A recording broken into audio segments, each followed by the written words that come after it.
आप सभी को जय श्री राम। तो जैसा कि आप सब जानते हैं कि असम असेंबली ने वहाँ पे Assam prohibition of polygamy bill, ये एक स्टैट्यूट उन्होंने पास किया है जिसका मेन इंटेंशन ये है कि जो वहाँ पे जो पॉलीगैमी का जो ऑफेंस है, मतलब स्पेशली मुस्लिम्स में, क्योंकि आज के डेट में हम देखते हैं कि वहाँ पे मुस्लिम्स मेन को सभी जगहों पे 4 शादी करने की अनुमति होती है। वैसे तो इस स्टैट्यूट में सभी लोग आते हैं, मुस्लिम्स, जैन, सिख, हिंदू सभी लोग हैं। और ये जो बिल पास हुआ है ये बेसिकली पॉलीगैमी पे पाबंदी लगाने के लिए, मल्टीपल मैरिजेस को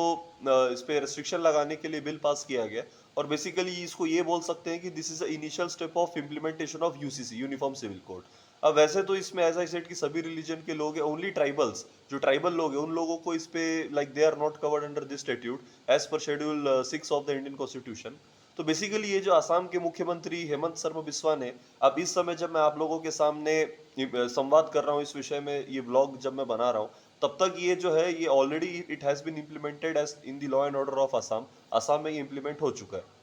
अब बेसिकली ये जो एक्ट, जो पॉलीगैमी एक्ट जो वहां पे आया है, पॉलीगैमी बिल सॉरी, तो ये इसमें दिस इज इसका एक द मेन क्रक्स ये कि this is not of civil nature, in fact this is of criminal nature. मतलब बहुत ही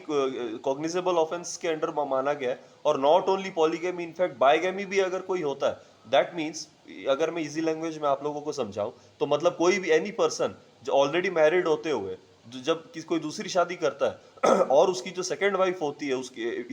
his second wife is not aware about his first wife, तो ये माना जाएगा कि तो ये बेसिकली ये बायगैमी हो गया। बट इसको भी, इस बिल के हिसाब से इसको भी पॉलीगैमी पे माना गया और इसको बहुत ही क्रिमिनल ऑफेंस बनाया गया है 7 साल के लिए। अब बेसिकली ये जो इसमें जो पनिशमेंट है, this is not as easy at triple तलाक, जो तलाक बिद्दत जो 2017 में सुप्रीम कोर्ट ने जिसको अनकॉन्स्टिट्यूशनल किया था, इसमें पनिशमेंट उसके जितना इजी नहीं है, इसमें बहुत ही सीवियर पनिशमेंट है। और इसमें बेसिकली एक चीज अगर देखा जाए तो इसमें रिपीट ऑफेंडर के को भी इसमें टारगेट किया गया, बिकॉज यदि कोई रिपीट ऑफेंडर बार बार यदि कोई ये ऑफेंस को क्रिएट करता है, इसको अगर रिपीट करता है, तो इसमें 10 साल की सजा होती है एज पर दिस एक्ट। और बेसिकली द मेन मोटिव, मतलब सबसे बड़ा एलिमेंट इसको ये बोल सकते हैं कि जिन लोग जो है मल्टीपल मैरिजेस को प्रमोट करते हैं, जैसे लड़के के घर वाले, लड़के के भाई बहन, लड़के के माँ बाप, कोई मौलवी मौलाना कोई भी है, अगर कोई भी इसमें है, तो उन